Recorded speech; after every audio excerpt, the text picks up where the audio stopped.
Salut petit noob, j'espère que vous allez bien. Alors pour cette nouvelle vidéo débat, j'ai choisi un sujet qui à mon avis va faire pas mal réagir. C'est d'ailleurs le sujet où j'ai noté le plus de points à vous énoncer, donc je vais essayer de faire vite pour pas en perdre plus de la moitié. Et comme pour les autres vidéos, j'attends vos réactions dans l'espace commentaire ou sur mon Discord.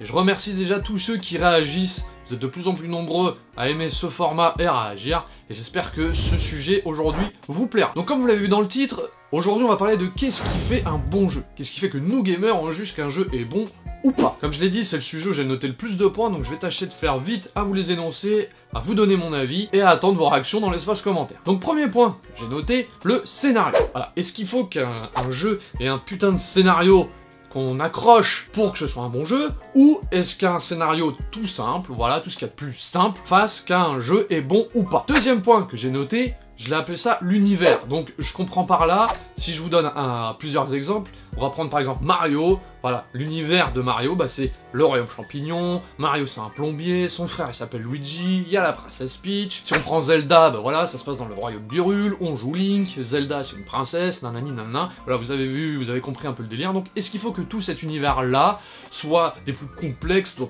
des plus travaillés pour que le jeu soit bon, ou est-ce qu'un truc tout simple, encore une fois, c'est tout aussi bien pour faire un bon jeu. Voilà. Troisième point, est-ce que c'est le style de jeu qui fait qu'un jeu est bon ou pas? Voilà. Est-ce que des jeux action, aventure, tout ça, c'est mieux que des beat'em all? Est-ce que c'est mieux que les shoot'em up? Est-ce que c'est mieux les survival horror? Voilà. Est-ce qu'il y a des styles de jeu qui se prêtent mieux au fait qu'un jeu soit bon ou pas? Quatrième point, et là, je vous en parlerai à la fin quand je vous donnerai mon avis, le gameplay.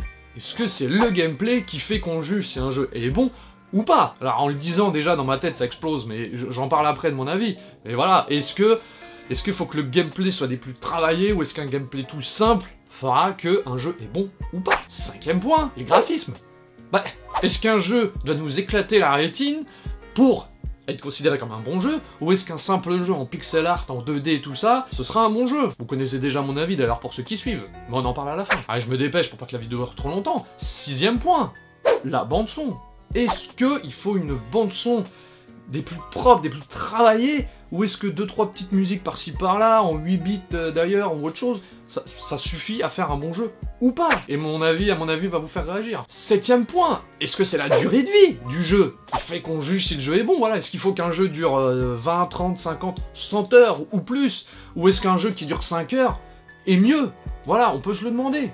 Qu'est-ce qu'il faut comme durée de vie pour qu'on juge qu'un jeu est bon ou pas? Huitième point, celui-là je l'aime bien, est-ce que c'est la difficulté? Venant d'un noob, je vous laisse imaginer, mais est-ce qu'il faut qu'un jeu soit facile pour être bon, ou est-ce qu'il faut qu'un jeu soit dur pour être bon? On va en discuter. Neuvième point, la rejouabilité. Bah, est-ce qu'il faut qu'un jeu soit rejouable encore et encore pour juger être bon, ou est-ce qu'un jeu auquel on a envie de jouer qu'une fois et on le range peut être bon? Allez, avant-dernier point, le 10e, j'ai noté la surprise. Alors, j'entends par là, il y a un peu deux branches, encore une fois, dans la surprise. Alors, j'entends par là la surprise dans le sens où on l'attendait pas.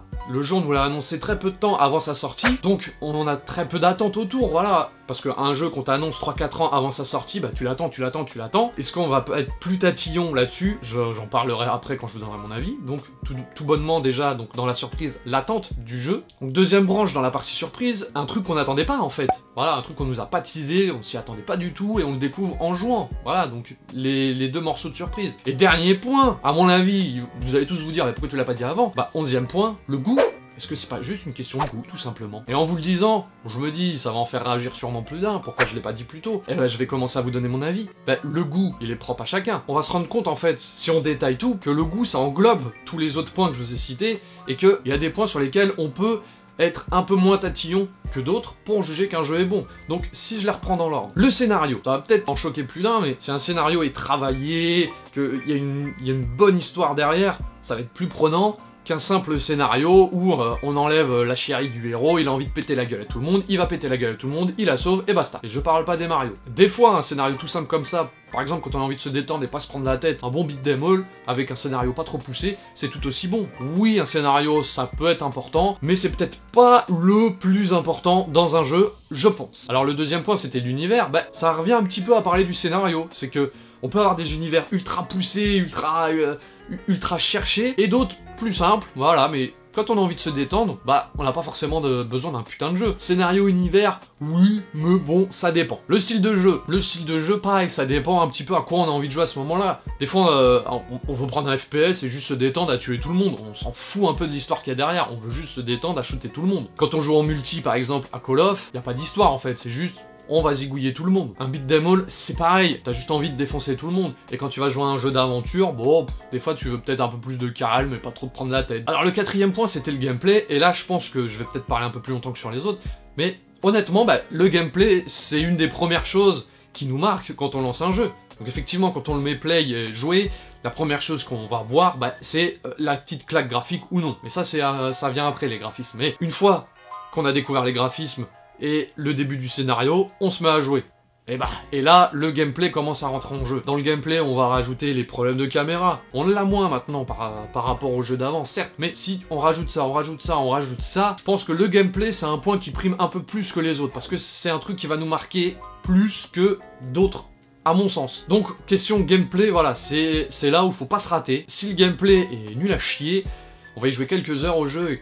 allez, au placard. Donc pour moi, ouais, le gameplay, c'est un point déjà un peu plus important, qui surpasse un peu les autres. Donc j'en parlais juste avant, pour les graphismes, et pour ceux qui me suivent ou qui ont regardé d'autres vidéos de moi, vous le savez déjà, pour moi, un jeu a pas besoin d'être beau pour être bien. Voilà, des fois, moi, un jeu en pixel art, un simple jeu en 2D, ça me va très bien. Limite, des fois, c'est mieux, parce que quand tu vois des putains de jeux en 4K, tout ça, et qui n'arrivent pas à t'afficher des structures, eh ben vaut peut-être mieux rester sur du pixel art que la console maîtrise, plutôt qu'un truc en 4K avec des textures de partout et tout, mais qu'il faut 2 heures pour les afficher. Voilà, donc à la limite, je préfère un truc plus simple, mais qui marche bien. La bande son, alors la bande son, j'ai dit que ça allait vous faire réagir, parce que, alors je sais pas comment je vous l'annonce, sans me faire lyncher et en essayant de pas dire de conneries, mais je suis pas trop du genre à tendre l'oreille quand je joue. Voilà, quand je suis dans un jeu d'aventure autre chose, je suis concentré sur mon personnage qui se déplace, qui doit s'accrocher là au machin, je tends pas trop l'oreille. Ça veut pas dire par contre que je veux pas dire que la bande son ça sert à rien, parce que sur un jeu de survival horror, où il faut sursauter, il y a l'image, mais il y a le son qui vient se greffer par-dessus, qui va nous faire sursauter. Je pense à Resident Evil par exemple,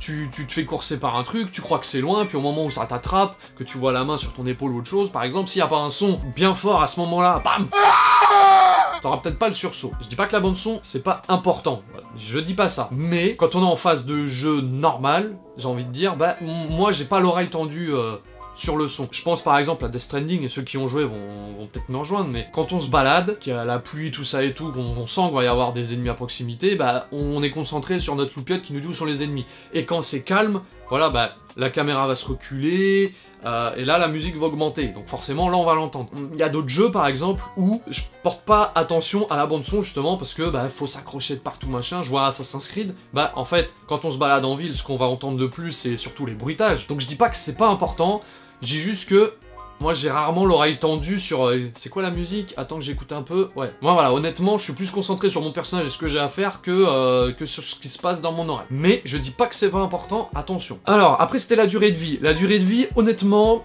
ça dépend le jeu. S'il y a des jeux, des fois, il vaut mieux qu'ils soient courts, et c'est très bien comme ça, qu'un jeu qui va durer 20-30 heures, que putain, on se force à le finir parce qu'on veut le finir. Et pareil, ça marche aussi dans les autres sens. Il y a des jeux, des fois, quand ça fait 5 heures, tu te dis « Ah merde, putain, c'est déjà fini ». Il y a des jeux qui durent 30 heures, des fois, tu te dis « J'en voudrais un peu plus aussi ». Voilà, ça marche un peu dans les deux sens. Mais la durée de vie, ça dépend des autres points que j'ai dit avant, du scénario, de l'univers, voilà, ça dépend aussi de ça. Du gameplay, parce que voilà, si tu dois passer 30 ou 40 heures avec un gameplay de merde, bah le jeu, tu te forces à le finir, hein, et tu te dis « Putain, il aurait peut-être dû durer 5 heures ». Donc voilà, durée de vie, ça dépend des autres points qu'il y a. La difficulté, vu le nom de la chaîne, je pense que vous avez compris en quel mode moi je joue. Hein. C'est pas compliqué à comprendre ça, tout est relatif. Il y a des PGM qui vont trouver des jeux très faciles, que moi je vais les trouver trop durs. La difficulté dans un jeu, donc c'est relatif à chacun, mais des fois ça peut être une identité. Donc si on prend Dark Souls ou Bloodborne, bah, on le sait quand on va l'acheter qu'on va mourir à répétition, qu'on va devoir recommencer à répétition, mais c'est un peu l'identité du jeu, donc quand on l'achète en connaissance de cause. Voilà, moi je joue en mode facile, voire très facile, hein, et puis des fois j'en chie quand même. Donc après c'était la rejouabilité. Donc comme on en a parlé dans la dernière vidéo, et surtout dans l'espace commentaire, les jeux de maintenant ils sont pas forcément rejouables comme les jeux d'avant. Parce que Maintenant, il y a tellement de jeux qui sortent que dès qu'on a fini un jeu, on va en acheter un autre pour y jouer. On va passer plus de temps de façon sur un multi que sur un solo, par exemple. Le côté rejouabilité, c'est pas le même qu'avant. Dans le côté rejouable, je mets pas ceux qui platinent et tout, donc je veux pas faire un amalgame des gens qui platinent, mais c'est pas la même sensation en fait quand tu recommences un jeu pour le platiner que juste quand tu veux recommencer un jeu juste comme ça pour le plaisir. Enfin, voilà, ça c'est mon avis, on pourrait en faire une vidéo débat par exemple. Mais le côté je veux platiner ce jeu, c'est pas forcément je veux rejouer à ce jeu. Enfin, je m'exprime peut-être mal, mais pour moi c'est un peu différent. Donc après c'était la surprise. Donc là où je voulais en venir, bah effectivement si un jeu est annoncé très peu de temps avant sa sortie, on va tous être surpris.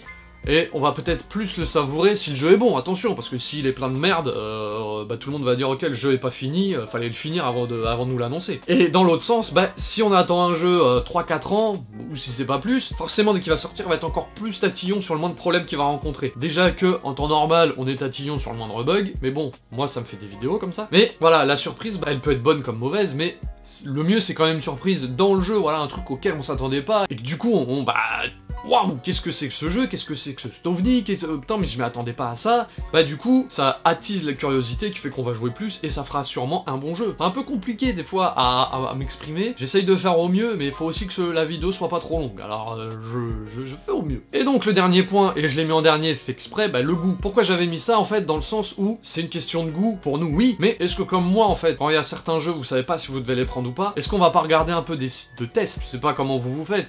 Moi personnellement, quand un jeu je sais pas trop, je vais regarder les avis qu'il y a sur des sites internet par exemple, de tests de jeux. Donc s'ils sont tous unanimes, qui te mettent que le jeu est bon, sachant qu'un journaliste c'est censé être neutre, hein, bah tu te dis ok le jeu doit être bon, je peux me laisser tenter. S'ils disent tous qu'il est pourri, là tu te dis ah merde. Bon bah moi perso, je vais regarder des vidéos sur YouTube ou un live sur Twitch pour voir un petit peu pourquoi c'est pas bon. Mais effectivement, la première appréciation qui va être faite, bah c'est la nôtre. Nos goûts à nous vont rentrer en ligne de compte. Mais pour moi, le goût, bah ça va englober toutes les autres billes que j'ai dit. Comme je l'ai dit, il y a des billes plus importantes que d'autres. Une des priorités, bah bien sûr, ça va être le gameplay. Parce que voilà, si le jeu c'est une tannée à jouer, il peut être beau, il peut avoir une putain d'histoire, et il y a un moment où tu lâches, tu vois. Donc pour ça, il y a des points qui sont plus importants que d'autres. Tout ça est englobé dans nos goûts à nous, et si on aime bien tout ça et qu'on s'amuse, parce que c'est le plus important à la base, on joue à un jeu c'est pour s'amuser, c'est pour s'évader, c'est pour se changer les idées, c'est pour découvrir des nouveaux trucs. Si nos goûts sont positifs et qu'on s'amuse, donc bah, on pourrait dire, qu'est-ce que l'amusement dans un jeu? Non, là ça ferait encore un peu trop de débat, mais si nos goûts sont positifs, c'est parce qu'on s'amuse. En fait, les deux se rejoignent un peu, le goût et l'amusement. Bah, si il y a ces deux choses-là, le jeu est bon, pour moi, et peut-être pour vous aussi. Mais si tous les points que j'ai énoncés sont pas forcément au même niveau, mais qu'on s'amuse, bah ça veut dire qu'on aime bien, donc ça va être nos goûts qui vont primer. Donc amusement plus goût, ça fait un bon jeu, je pense. Et dans le goût, comme j'ai dit, il y a tous les 10 points que j'ai dit avant. Pour moi, qu'est-ce qui fait un bon jeu? Bah, c'est quand je prends la manette, je m'amuse. Et donc, si je m'amuse, c'est que j'aime bien ce jeu. Moi, j'aime bien ce jeu. Pourquoi j'aime bien ce jeu? Peut-être parce qu'il a une putain d'histoire, peut-être parce qu'il est long ou parce qu'il est court. Voilà, je pourrais durer 1 heure comme ça, comme à chaque fois presque. Pour résumer, qu'est-ce qui fait un bon jeu? Bah, c'est quand je m'amuse. Donc si je m'amuse, j'aime bien ce jeu. Et si j'aime bien ce jeu, bah c'est qu'il y a tous les points que je vous ai dit qui sont positifs ou qu'il y a une majorité de positifs. Voilà mes petits noobs pour ce débat sur qu'est-ce qui fait qu'un jeu est bon ou non. Voilà, donc je vous ai donné des billes, je vous ai donné mon avis, j'espère que j'ai été assez clair. Et pas trop long, mais ça je m'en occupe au montage. C'est à vous maintenant de me répondre sur le débat justement, donc lâchez-vous dans l'espace commentaire. Si c'est pas encore fait, vous vous abonnez, vous partagez la vidéo, vous me rejoignez sur mes réseaux sociaux. Et en attendant la prochaine vidéo, je vous fais des bisous, je vous dis à la prochaine. Sur ce, portez-vous bien. Ciao, bye bye.